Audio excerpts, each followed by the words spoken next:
আসসালামু আলাইকুম ওরহমতুল্লাহি ওবারাকাতু। প্রিয় বন্ধুরা, ইউরোপ ইনফরমেশন বাংলা চ্যানেলের পক্ষ থেকে দেশ এবং দেশের বাইরে, দূরে এবং কাছে যে যেখান থেকে আমাদের নতুন আরেকটি নিয়মিত ভিডিও দেখছেন, সবাইকে জানাই স্বাগতম। প্রিয় বন্ধুরা, আপনাদের জন্য চলে আসলাম আজকে নতুন আরেকটি ভিডিও নিয়ে। এই ভিডিওর মধ্যে আমরা উল্লেখ করব যে শত শত মানুষ অ্যাপয়েন্টমেন্ট পেয়েছে এই সপ্তাহে। এখন আপনাদেরকে দুইটি আপডেট দেব এবং গুরুত্বপূর্ণ কিছু বিষয় আপনাদেরকে আজকে আলোচনা করব। অনেকেই কিন্তু অ্যাপয়েন্টমেন্ট ডেট পেয়েছে, আমাদের মাধ্যমে আবেদন করে অনেকেই পেয়েছে, এবং এছাড়াও আমাদের ছাড়াও যারা অনেকে আবেদন করেছে প্রত্যেককে কিন্তু ইন্ডিয়াতে অ্যাপয়েন্টমেন্ট ডেট দিয়ে দিয়েছে। এটা কিন্তু আমাদের পূর্বের ভিডিওতে আমরা এই বিষয় নিয়ে আলোচনা করেছিলাম। তো আজকে আমরা কয়েকটা অংশ আপনাদেরকে দেখাবো যে কই পরিমাণে অ্যাপয়েন্টমেন্ট পেয়েছে পোল্যান্ড অ্যাম্বাসির অনেকেই। এখন আপনার সপ্তাহে দুইটা ড্র হচ্ছে, একটা সোমবারে ড্র হচ্ছে, একটা বুধবারে ড্র হচ্ছে। তো এই দুইটা ড্রতে যত পরিমাণে আবেদন ছিল পূর্বের, সকল আবেদনগুলো তারা ক্লিয়ার করে দিচ্ছে, যাতে করে তারা নতুন আবেদনগুলো গ্রহণ করতে পারে। এবং বর্তমান সময়ে দেখা যাচ্ছে যে তারা অ্যাপয়েন্টমেন্টের আবেদন যদি আপনি এখন করেন তাহলে 1 মাস বা 2 মাসের মধ্যে অ্যাপয়েন্টমেন্ট পেয়ে যাবেন। এই সিস্টেমটা পোল্যান্ড অ্যাম্বাসি আপগ্রেডেড করেছে। অসংখ্য ধন্যবাদ পোল্যান্ড অ্যাম্বাসিকে। তবে এখানে ডেটগুলো অনেক শর্ট করেছে।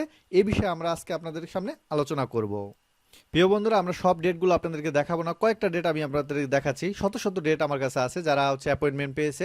তো এখানে আমরা জাস্ট নিচের দিকে যাচ্ছি। এই ভাইটা কত তারিখে সে অ্যাপয়েন্টমেন্ট পেলো?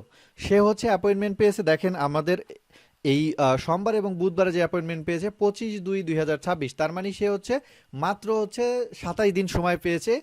2টা বাজে তাকে অ্যাম্বাসিতে অ্যাপয়েন্টমেন্টের জন্য ডাকা হয়েছে নিউ দিল্লি, এবং নিউ দিল্লি ভিএফএস গ্লোবাল, তাকে নিউ দিল্লিতে ভিএফএস গ্লোবালে অ্যাম্বাসি ফেস করতে হবে। এছাড়াও আমাদের কাছে আরও একটা দেখাচ্ছি আপনাদেরকে। এটা আমরা নিচের দিকে যাচ্ছি। তো উনিও কিন্তু দেখেন 25 তারিখে পেয়েছে, উনি 12টার দিকে পেয়েছে অ্যাম্বাসির অ্যাপয়েন্টমেন্ট 25/2/2026।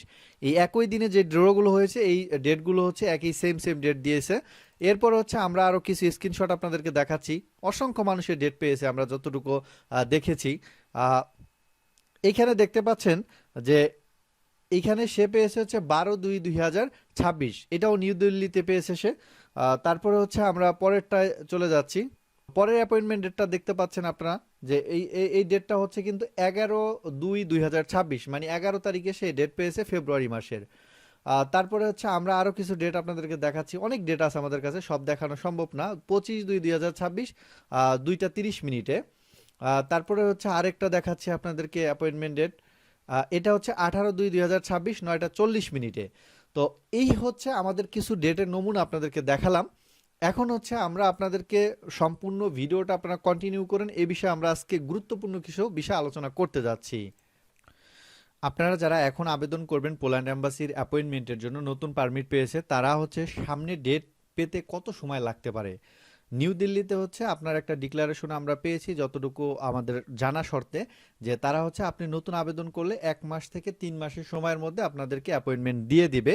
এই জিনিসটা এখন কিন্তু করার জন্যই পূর্বের সকল অ্যাপয়েন্টমেন্টগুলো দিয়ে দিয়েছে। পূর্বেরগুলো বাতিল হবে, অথবা আপনারা ভিসা করে ইন্ডিয়াতে যাবেন, দুইটার একটা হবে। এরপরে বলা আছে, আমরা কিছু বিষয় নিয়ে আপনাদের সামনে আজকে আলোচনা করতে যাচ্ছি। ইন্ডিয়ান ভিসা যারা করতে পারতেছেন না, একবারে শর্ট সময় দিয়েছে, তারা করবেন কি বা তাদের করণীয় কি আমি আপনাদেরকে স্পষ্ট বলে দিই।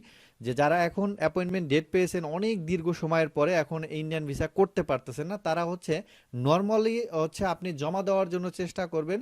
কারণ অনেকেই কিন্তু ওই বাংলাদেশে ইন্ডিয়ান অ্যাম্বাসির অ্যাপয়েন্টমেন্ট নেওয়ার জন্য 40,000, 50,000, 1 লাখ এরকম টাকা নিচ্ছে।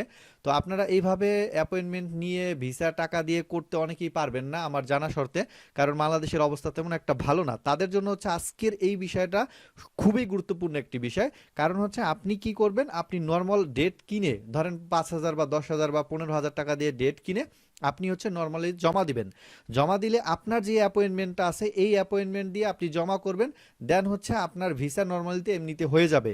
তো এইটা আপনারা করে রাখবেন, এবং যখন এই অ্যাপয়েন্টমেন্ট ডেট চলে যাবে তখন এই অ্যাপয়েন্টমেন্ট ডেটটা ক্যান্সেল করে দিবেন। ক্যান্সেল করে আপনি নতুন করে আবার অ্যাপয়েন্টমেন্ট ডেট নেবেন, যেটা আমরা কিন্তু পূর্বে করেছিলাম। কত মানুষের ডেট পাইছে, অনেকেই অ্যাম্বাসি ফেস করতে পারে নাই, তাদেরকে আমরা আবার অ্যাপয়েন্টমেন্ট ক্যান্সেল করে নতুন করে আবেদন করে দিয়েছিলাম, যেহেতু এই সার্ভিসটা আমরা আপনাদেরকে প্রোভাইড করি। আপনারা হচ্ছে ক্যান্সেল করে আবার করবেন, তাহলে আপনারা দেখবেন 2 থেকে 3 মাসের মধ্যে অ্যাপয়েন্টমেন্ট পেয়ে যাবেন। আর ডাবল এন্ট্রি ভিসার মেয়াদ থাকে কিন্তু 3 মাস। এই 3 মাসের মধ্যে কিন্তু আপনি আবারও ডেট পেয়ে গেলেন, আপনার এই ভিসাটাও হয়ে গেল, আপনি কিন্তু এম্বাসি ফেস করতে পারবেন। এই শর্তটা হচ্ছে তাদের জন্য যাদের ওয়ার পারমিটে 1 বছর মেয়াদ আছে বা 2 বছর মেয়াদ আছে বা 3 বছর মেয়াদ আছে, পর্যাপ্ত পরিবারে মেয়াদ আছে তাদের জন্য। যাদের পারমিটে 6 মাস বা 7 মাস 8 মাস রয়েছে তারা এই সব কাজ করবেন না, তাদের জন্য কোনো বেনিফিটও আসবে না।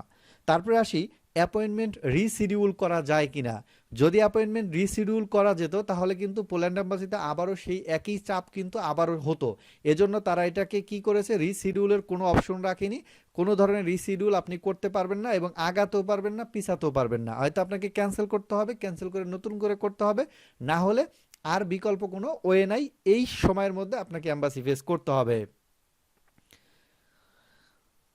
তাহলে বর্তমানে হচ্ছে আপনাদের এই বিষয়টা মাথায় রাখতে হবে যে আমরা যারা অ্যাপয়েন্টমেন্ট পেয়েছি তারা হচ্ছে নর্মালে ডাবল এন্ট্রি ভিসা করার জন্য চেষ্টা করব। অনেকে বলেছে যে ভাই মেডিকেল ভিসা নিয়ে গিয়ে যেতে পারবো কিনা বা ট্যুরিস্ট ভিসা নিয়ে গিয়ে যেতে পারবো কিনা, হাজার হাজার মেসেজ আমাকে হোয়াটসঅ্যাপে অনেকে দিচ্ছে। তো আপনাদের সুবিধার্থে বলি যে ডাবল এন্ট্রি ভিসা ছাড়া অন্য ক্যাটাগরির ভিসা নিয়ে পোল্যান্ড এম্বাসি ফেস করতে পারবেন না, আপনাকে ভিতরে গেলে আপনাকে বের করে দেবে।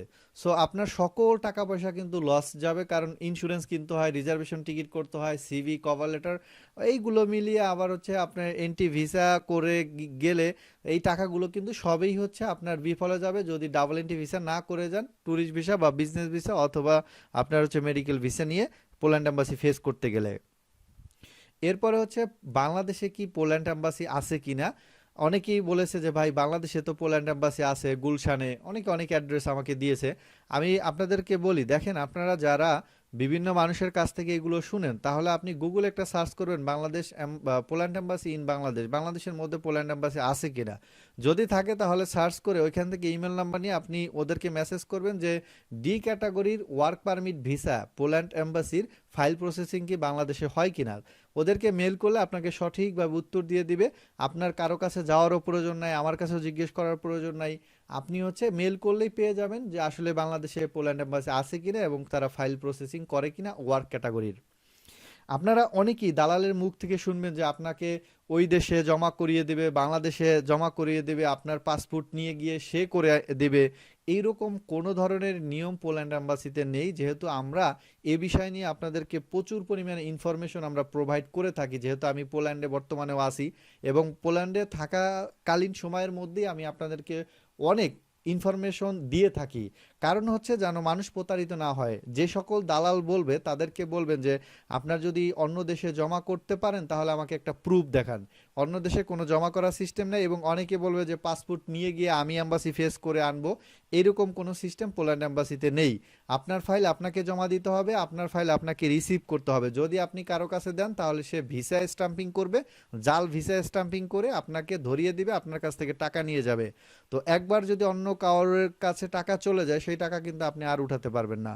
সো এই বিষয়গুলো আপনারা অবশ্যই মাথায় রাখবেন যাতে করে আপনারা প্রতারিত না হন, এবং দালালরা যদি এই কথা বলে তাহলে তার প্রমাণ চাবেন। এবং দ্বিতীয়ত হচ্ছে আপনি একটা ইমেল করলেই বুঝতে পারবেন বাংলাদেশে এম্বাসি আছে কিনা বা অন্য কোনো এম্বাসিতে জমা দেওয়া যায় কিনা, সুইডেন এম্বাসিতে জমা দেওয়া যায় কিনা, তাদের অ্যাড্রেস আছে, ইমেল অ্যাড্রেসে মেসেজ করলে আপনি বিস্তারিত জানতে পারবেন।